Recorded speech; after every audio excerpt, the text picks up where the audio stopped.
イキングです。本日も動画を見ていただき、ありがとうございます。今回、Apple 製品を安くお得に買う方法、3選ですね。こちら3つご紹介したいと思います。僕自身もね、やっとけばよかった、とね、今思えば後悔してる、ことですね。MacBook とかですね、iPad だったりですね、Apple Watch、iPhone だったり、そういった買いたいなとか、Apple 製品ね、今ね、買おうとしてる方へのもう非常に必見な内容になってますので、僕みたいにね、後悔しないように、皆さんにはぜひ、こちら動画見ていただいて活用していただければなと思います。で、こちらのチャンネルで Apple 製品のリーク情報だったり、賢い買い方ですね、だったり、ガジェットのレビュー動画っていうのを定期的にアップしておりますので、僕も含めてですね、皆さんと一緒に IT リテラシー高めていければと思っておりますので、ぜひ、まだチャンネル登録してない方はチャンネル登録していただいてですね、最新情報を受け取ってください。一番右の通知ベルもですね、オンにしていただくと、最新情報届きやすくなりますので、ぜひこちらもお願いいたします。はい。で、まだやっぱりね、登録者のね、7% ほどしか、登録されてないので、動画の正直クオリティには自信を持ってもう毎回ね、ほんと時間かけてね、作っておりますので、ぜひ通知ベルをオンにしてね、最新情報を受け取ってもらえればと思います。あと、ツイッターもね、日々更新してますので、ぜひフォローの方もね、お願いいたします。で、まずね、Apple 製品を安くお得に買う方法、一つ目はですね、Apple 整備品ストアですね。こちらで購入すると。結構ご存知の方もね、多いとは思うんですけども、この Apple 整備品とはね、どういったものかと言いますと、正式には Apple の認定整備済み製品というものなんですけども、例えばですね、店頭ですね、とかの展示品、例えばこの家電量販店、Apple ストアとかで、置かれてたものですね。そういった展示製品とか、初期不良で返品されたようなものっていうものを、Apple の、独自のその品質基準にね、高い品質基準にのっとって、再度きれいに整備して、その正規品と同等のクオリティで販売しているもの。なんで、新品同様なんですけども、新品と比べて、最大 15% ほどぐらい安い特別価格で購入ができるということですね。はい。Apple、整備品ストアっていうものがあるんですけども、はい。Apple の整備品で、検索してもらったりですね、Apple ストアのその下のね、欄の方に、アクセスできるので、見てもらえればと思います。はい。で、もちろん、あとメリットね、こちらもデメリットございますので、そちらも、全てお伝えしたいと思います。で、まずメリット一つ目はですね、新品同様なのに、安く買えるっていうことですね。最初言ったと思うんですけど、例えば Apple 純正のこの交換パーツですね、とか、必要な場合なんですけども、を搭載して、徹底的なクリーニングと点検が行われたと。新品同様のデバイスが届くと。はい。で、整備済みのね、iOS デバイス、新しいね、そのバッテリーと、外装が搭載されていると。中身も外身も新しいと。で、すべてのデバイスにアクセサリーとか、ケーブルですね。要するに付属品とか、オペレーションシステムが同梱されているということで、はい。Apple のこの認定整備済み製品をですね、すべて新品の白い箱に、梱包されて、最短で翌日で、無料に届くという感じですね。で、また、もちろん返品もね、無料でできるということで、はい。普通になんで、その Apple Store で新品を買うのと、同じようなね、扱いになりますね。例えばこの MacBook のね、16インチの一番安いスペックですね。ものだと、例えばこれ、ストアで24万8800円税別で、売られてるんですけども、なんで税込みで、だいたい27万円ぐらいになるんですが、これはちょうど整備品で全く同じスペックですね。性能のものが、あったんですけども、お値段が、21万800円、こちら税別なので、だいたい3万8000円ですかね。はい。だいたい4万円ぐらいと。安いと。税込みで23万、1880円なので、税込み価格で考えるとですね、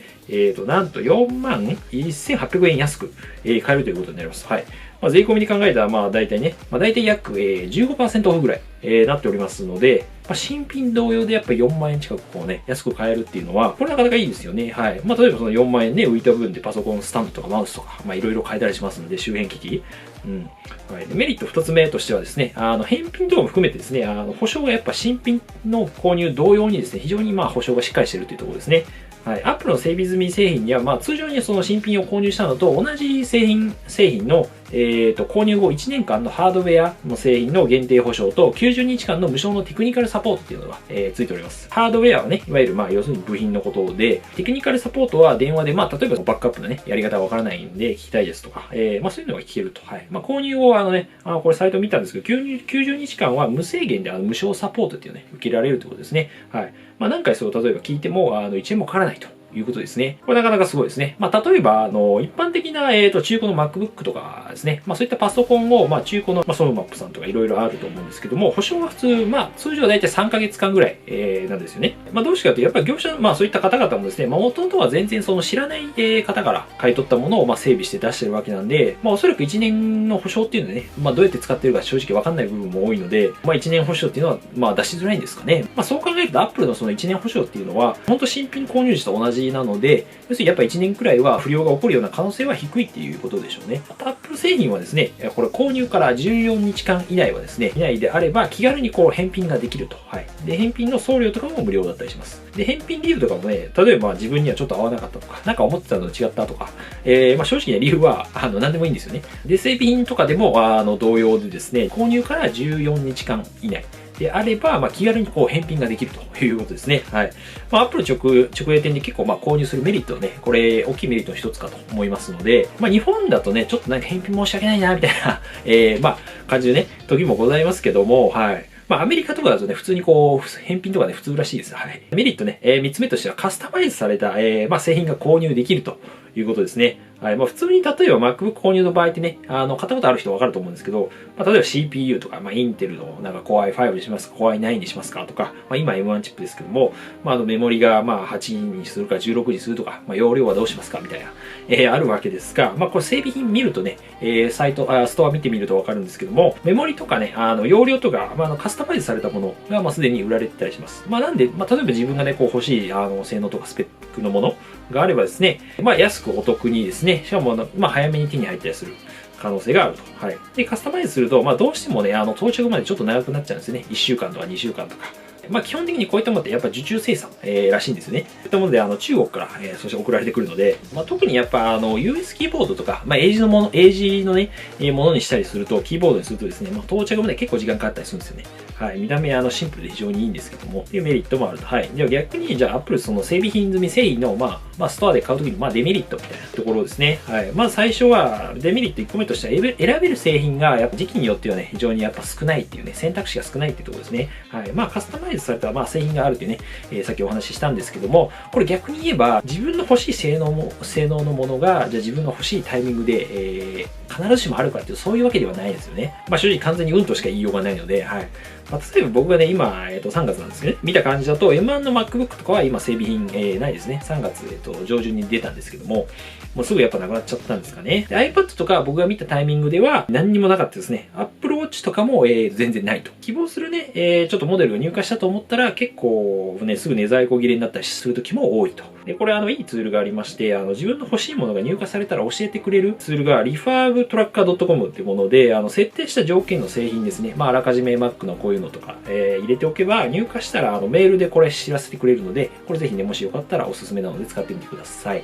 ちなみにね、日本の場合ちょっと残念ながらね、iPhone の整備品っていうのはないんですね。アメリカとかね、iPhone の整備品とかって、まあ結構人気だったりするんですけども、で、デメリット2つ目としては、やっぱ新製品はね、当たり前ですけど、整備品にはやっぱ出てこないんですよ。登場した製品っていうのはね、まあ出てこないので、はい。まあ発売されてね、じゃあどれぐらいで出てくるのかっていうね、まあその時によってちょっと違うんで何とも言えないんですけども、まあ、例えば今回 M1 のね、MacBook の場合だと、11月17日に発売されたんですけども、まあ、大体3月8日あたりに、まあ日本でもね、整備品が出だしたので、3から4ヶ月ぐらいは、まあ出ないのかな、そんぐらいかかるのかなっていうところで、まあそれくらいでやっぱり在庫が安定するのかわかんないですけども、まあ需要と供給のバランスがこうね、いい感じになると思います。で、デメリット3つ目としてはね、やっぱ完全な、もちろん新品ではないっていうことですね。まあもちろん使う分とかね、見た目には全然問題はないんですけども、まあ例えば、まあ化粧箱ですね。普通にこの入ってる、箱とかが、やっぱり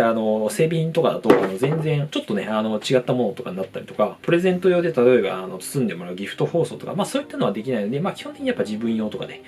買う感じですかね。あと、まあ新品とね、完全に区別されているので、リセールバリューっていうのはどうしても下がります。まあ、要するに自分がまあ例えば整備品買ったとして、じゃあ売る時の価格っていうのは、基本的にやっぱ新品で買ったものよりはちょっと落ちますね。まあメルカリとかで売る時は、まあ正直気づかず買っちゃう場合もあるので、まあ、フリマアプリとかでね、だと、まあちょっと別になるんですけども、まあ、それね、買う時とかね、逆によく見た方がいいと思います。で、新品と整備品で、どうやって見分けてるのかっていうと、モデル番号とかね、シリアル番号で、もう区別されていますね。これ見ればわかります。まあ、例えば iPad の場合だと、頭文字が、まあ、M だと、まあ、新品。まあ、もともと普通にストアとかが買ったもので、頭文字が F だと、整備済み品っていうね、ことになります。で、シリアル番号で、あと、これもね、調べてみると、リファービッシュドっていうね、工場出荷のものかなで出てくるので、まあ、これだとまあ整備品っていう意味なんですけど、このリファービッシュドっていうのが。まあ、なんでやっぱ中古の例えば業者さんとかに売るときは整備品かっていうのはバレるので、絶対に。はい。これは、まあ、売り値はどうしてもちょっとね、新品で買ったものではちょっと落ちるということですね。リセールバリューが下がると。まあ知ってる方多いと思うんですけども、学生とかね、教職員の方であれば、まあ、学生教職員向けストアというものがね、ございますので、まあ、そっちで購入していただければ、安く、購入できたりしますね。1万円とか5000円からまあ 2万円、3万円ぐらい安くなる。で、新学期の季節は、で、毎年やっぱキャンペーン行われてますので、今年はね、なんか4月20日まで、まあちょっと最近伸びたみたいなんですけども、まあ iPad Pro これかなっていうところですが、はい。で、意外と知られてないのがですね、まあもちろんその大学生とか専門学生の方とか、もちろんですし、あとまあ学校に、進学が決まった生徒さんとかも、まあ例えば4月から大学行きますとかいう方も、もちろん対象ですし、実はね、あとそのご両親っていうね、方もね、対象に入ります。はい。なんで、例えば、息子をね、今年大学行くんだよ、みたいな、方はですね、そういうご両親の方もぜひね、割引価格で購入できるので、使ってみていただければと思いますね。1個目でもう結構時間が経っちゃったんですけども、はい。で、2つ目が Amazon で、現金チャージして購入という方法ですね。はい。これちょっとね、調べてみたら出てきたんですけども、まあ、ちょっとね、面倒なところもあるんですけども、まあ、還元率的にはこれが一番高いのかなっていう。なるほど、と思ったんですけど、調べてこれ。はい。Amazon は皆さんご存知と思うんですけどね。通販サイト。で、もちろん普通に購入っていうのもいいんですけども、Amazon チャージっていうものを使えばですね、これお得にポイント還元受けれるということで、例えば現金でですね、具体的に言うと5000円以上になるんですけども、Amazon プライム会員なら、まあ、例えば最大で 2.5%。で、それ以外だったら、2% のね、ポイントがですね、1回のそのチャージ金額によって、ついてくるってことですね。例えば5000円でプライム会員だとすると、還元率 1% なので、まあ、これだと50円分にしかならないんですけども、まあ、9万円で、例えば 2.5% でプライム会員だとすると2250円分つくので、これ意外とちょっとバカにならないなっていう感じですよね。で、Amazon チャージっていうのね、僕も知ってはいたんですけども、なんとなくちょっと面倒でね、やってなかったんだけど、今まででね、例えばその Amazon で使った分購入金額とか考えるとね、ちょっとやっといてもよかったかなと、後悔してるね、部分もございます。まあ特にちょっと現金派でね、購入したいとか、まあそういった方はもちろんですね、Amazon ユーザーね、結構定期的に使うっていうのは結構ね、これ嬉しいところではあるんですけども、では実際にちょっと最新のこの M1 MacBook Air ですね、購入すると、まあどれぐらいちょっとお得にね、安くなるのかっていう、ちょっと見ていきたいと思います。で、今回は一番安い、容量がですね、256GB のモデルですね。こちらで見ると、僕が、まあ、見た時点では、まずもういきなり 5% ね、ポイントがついてますね。まあ、金額で言うと5764円分。仮にこのモデルを先ほど説明したですね、Amazon チャージで現金で買うとすると、まあ、大体11万5000円なので、9万円、2万円、5000円で、まあ、これちょっとめんどくさいですけど、まあ、めんどくさい人はもう9万円だけ、チャージすればいいと思うんですけど、したとすると、合計でね、まあ、2600円分のね、まあ、一応ポイントが、つきますので、まあ、先ほどのさっき言って、もともとついてる5764ポイントに1600ポイント足すと8364と、まあ、大体還元率的には、7% からまあ 7.5% ぐらいにはなるんじゃないかなと。やっぱ8000円ぐらいね、安くなるんで、これなかなか良くないですかね。はい。まあ、これでだってね、そのまま、例えば2マスの保護フィルムとか、まあ僕も使ってるんですけど、スタンドの例えばモフトとかね、まあ買ったりしてもね、全然お釣りきますからね。まあなのでマウス買ったりとか、まあいろいろその Mac のまあ周辺機器とかにお金使えるんで、はい。で、また Amazon のね、このチャージとか、まあセール期間とかね、今なんか新生活キャンペーンとかで、ね、僕が動画出すときはやってるんですけども、まあポイントの還元率がまあ上がるときはあるので、まあ上がるときあったりするので、まあこういったタイミングでまあチャージするとか、まあそういうのがおすすめかなっていうところで、まあ本当これなんで Apple 製品にね、限らず、まあ Amazon でその定期的に例えばね、定期購入してますとかいう方はですね、まあチャージしておくのが非常にこれお得なんじゃないかと思います。はい。まあ一応概要欄にチャージのリンク、Amazon チャージのリンクを貼っておきますので、まあこれからちょっと大きめの買い物ね、しようと思っているとか、Amazon でしようかなと考えているとか、まあ定期的にね、使ってる方っていうのは、ぜひね、ちょっと概要欄から覗いてみてください。Amazon チャージのちょっとまあデメリットですね。まあ Apple 製品を買う時のデメリットなんですけども、まず1個目、Mac の話に戻るんですけども、まあカスタムっていうのはね、基本的にできないですね。MacBook に関しては、Apple 公式ストアとね、違ってですね、CPU とか例えばメモリとかの、カスタマイズですね、売られてるものが決まってるので、まあ例えば M1 だとメモリ 16GB にするとか、まあ容量例えば1テラ以上にするとか、あとは、Amazon では買えないですね。ちょっとメモリとかね、容量とかカスタマイズして、まあ、それでもお得に買いたいってことは、この後話すですね、最後の3つ目の方法で、ちょっとやってもらえればと思いますね。メリットね、2つ目としては、商品がちょっと届くまで、まあ、時間かかる場合があると。はい。まあ、ちょうどまあ、僕が見たタイミングだと、M1 この Air の 256GB のモデルであれば、まあ、Amazon がね、早いっていうね、逆に場合もあるんですけども、まあ、Apple 公式ストアで購入がやっぱ早い場合も、ございます。このやっぱ公式ストアで買うと、Apple ストアで、ね、例えば受け取りとかもできるので、まあ、例えばお近くにその直営店の Apple ストアがあるのであれば、M1 Air とかだと、この当日ね、今受け取りとかできるみたいなんで、それを予約して取りに行くが一番いいのかなと。これぜひね、絶対予約した方がいい。いきなり行ってもなかなか買うのにね、めっちゃ時間かかったりするんで。で、Amazon チャージで Apple 製品買う時の、まあ、デメリット3つ目としては、シンプルにちょっと面倒かなっていう、まあ、ちょっと時間がかかるっていうところで、まあ、Amazon チャージでね、もちろん、現金でチャージすることで、ポイント還元ね、受けれるんですけども、一応まあ、そのネットバンクとか ATM とかでもね、まあ、できるんですけども、例えばそのコンビニね、行くのとか、まあ、ちょっとね、で、まあ、現金でね、払うのちょっとまあ、めんどくせえかなっていうのは、まあ、正直あるかなところで、まあ、例えばね、すごい安いスーパーってもあるとするじゃないですか。でもそこに行くまでにすごい時間かかるみたいなことあるじゃないですか。ちょっと遠いみたいな。まあ時間っていう要するにまあコストがかかってるわけですね、これ。少しまあ高いんだけど近くのコンビニで買うとか、まああるわけじゃないですか。まあそういった意味では、まあ次にね、こう最後紹介する、まあ楽天リーベイツっていうのが、まあ個人的には楽というかね、おすすめな感じはするんですけども、最後、3つ目ですね、Apple 製品をお得に購入する方法、3つ目が、楽天リーベイツ経由で購入するってことですね。はい。これどういうものかと言いますと、まあ楽天が運営するですね、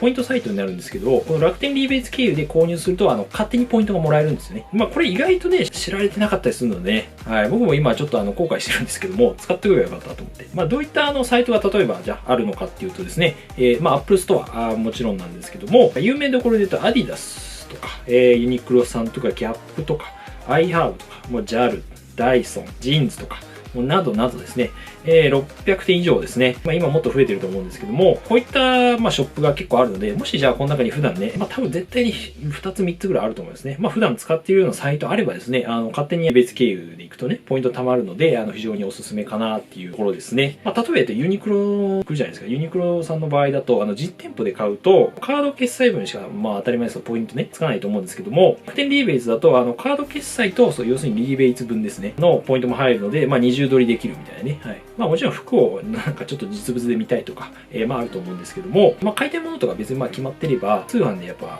単純にお店行くよりは時間節約できたりするので、で、ポイントもついでにゲットみたいなね、こともできる。まあ個人的にはあとね、まあアディダスとか、あとアイハーブとかね、アイハーブはサプリとかプロテインとか、まあ海外のものとか簡単に手に入れてね、できる健康食品のなんかサイトなんですけども、まあそういうのもね、大手のサイトを含めてとかいっぱいあるので、まあ、こういったのは僕も実際使ってはいますね。で、あと楽天についてだと、楽天モバイルもね、これ1年間無料で、これめちゃめちゃね、非常におすすめなので、携帯の料金やっぱ高いなと思ってる方はね、ぜひこちらの動画もね、ちょっとご覧ください。で、携帯料金、まあ、シンプルに1年間0円になりますので、これね、ちょっと楽天モバイルちょっと頭おかしいんで、はい。いや、いい意味でね。はい、で楽天リーベイツの使い方なんですけども、ポイント還元ね。まあ、受け方はですね、これ非常に簡単でですね、まあ最初楽天リーベイツ飛んでもらって、まあ一応概要欄置いておきますけども、で、楽天の ID で、最初まあログインしてですね、で、楽天リーベイツから、まあ Apple の例えば公式サイトの方へ飛べるんですけども、で、あとは普通に Apple サイトで買い物するだけと。はい、以上です。めちゃめちゃ簡単ですよね、これ。はい。で、還元率が、まあ一応ね、ストアとか時期によってまあ変わったりするんですけども、僕がちょうど見たときは、まあキャンペーンしてたのかなで、一応今 3% 還元になってますね。だいたい 1% からまあ 3% ぐらい。アップルストアに関しては。はい。で、仮にさっきと同じように M1MacBook Air のまあ最安モデルを、例えばリーベイツ経由で買うとですね、まあ税別価格にこれかかるので、まあ 3% 還元で考えると、まあ3144円分ですね、まあポイントがもらえるということ。まあさっきの、まあ Amazon よりか還元率のちょっとまあ下がるんですけども、まあ普通にまあいつも通りね買うだけなので、まあ楽っていうのと、まあもちろん対象外のね、製品とかもあるんですけども、まあ MacBook の前だと普通にカスタムモデルで購入してもポイントね、まあもらえたりするので、選択肢としては結構ね、広いのかなっていうところはありますね。で、また初回購入で税別3000以上の購入していただければ、500ポイントおまけでついてくるので、楽天ポイントですますけどね。はい。まあ、例えばこう楽天ペイとかダウンロードすれば、すぐですね、コンビニとか、まあ、はじめ、いろんなそのお店で今使えますので、まあ、お昼代500円これでまあ浮いたよね、みたいな感じにはなります。で、こちら楽天リーベですね、ぜひ概要欄にリンクありますので、まあ、ぜひどんな、まあ、じゃあストアがね、あるのかとか、まあ、自分のね、使っているような、お店あるのかなってね、ちょっと見てもらってですね、お得に、使っていただければと思います。概要欄、どうぞ。はい。例えば、まあ、学生さんであればですね、リーベイツ経由でまず行って、で、リーベイツ経由で学生教職員向けのね、ストア、アップルストア行って、今新学期キャンペーンもやってるので、まあ今行くと3段階お得にブーストできるということで、これなかなか熱いですよね。はい。なんで浮いた分でね、さっき言ったMacBook とかだったら周辺機器ね、いろいろ揃えたりできますから、これ本当僕学生の時に知っときたかったわって感じですね。まあ多分リーベスなかったのかなわかんないけど、はい。ただ一応注意点もね、ありまして、はい。一応デメリットも言うとですね、もちろんすべてのね、Apple 製品がさっき言ったように対象というわけではなくてですね、ちょっと時期によって変わるんですけども、まあ僕が今見た段階だと、例えば、AirPods Max とか、新しい第8世代の iPad、まあ、Apple の Pro Display XDR とか、まあ、HomePod mini とかですね、Mac Pro とかは、まあ、ここに今書いてあるような製品はですね、ポイント還元の対象外になりますので、まあ、対象なのかは、まあ、最初、出てくるんですけどね、ポップアップで出てきますけども、まあ、一応確認してから購入して、ください。今、もちろん M1MacBook とか対象にはなってるんですけども、やっぱ新製品、やっぱ発売直後のタイミングとかは、まあ、基本的に対象外になってますね、そういう製品は。なってしまうので、まあ、いつでもじゃあ還元が受けれるってわけではないんですけども、還元率とかもさっき言ったように1から 3% の間で時期によって変わるので、まあ、キャンペーン中とかね、やっぱ狙ってもらえるのもありんじゃないかなと思います。もし、質問とかね、ちょっと気になる点とかあれば気軽にコメントいただければと思います。はい。まあ僕もね、もちろん、できるだけ答えますが、全部ね、やっぱ見れない時ありますので、まあ見れてなくても、他のね、ユーザーの方は結構ね、普通に丁寧に答えてくれたりするんですよ。もう本当ありがとうございますとしか言いようがないんですけども、まあコメントしてね、ぜひちょっとアウトプットしてもらえればね、じゃないかと思います。はい。Apple 製品をね、安くお得に買う方法をね、これ3つ紹介してきたんですけども、1つ目が Apple の整備品、ストアで買う。で、2つ目は Apple の現金チャージで購入で概要欄にあるので、こちらもご覧ください。で、楽天リーベイツ経由、買うということでしたが、まあ、それぞれやっぱいい点と、今言ってきたように、ね、デメリットありますので、まあ、自分にやっぱ合ってるものとか、その時のタイミングとかによって、まあ、賢くね、こう、使い分けるのが一番いいんじゃないかなと。まあ、めんどくさい人は、まあ、とりあえず楽天リーベイツかね、まあ、それでサクッと購入して、もらえればと、はい、概要欄にぜひリンク貼っておきますので、で、しかもこれ Apple 以外でね、普通に買い物も使えるし、はい、ユニクロとか、iHub とか。で、Apple の整備品ストアで、例えば欲しい製品がね、自分のがあれば、まあ、それで、まあ、全然いいと思いますし、まあ、Amazon にね、別にカスタム、一番安いモデルでいいみたいなね、欲しいモデルがあれば、全然そこで買っちゃっていいと思いますね。なんで、うまくそれぞれ、こう、用途によって、こうね、使い分けてもらえれば、いいんじゃないかと思います。はい。ということで、まあ、またね、今後出てくる、例えば Apple の新製品とかについてはですね、別の動画で詳しくお話ししておりますので、こちら、ぜひご覧ください。ということで、この動画少しでもね、役に立ったなと思った方はですね、ぜひチャンネル登録だったり、グッドボタン、通知ベルもね、ぜひ押してください。ということで、また次回の動画でお会いしましょう。良い一日お過ごしください。バイバイ。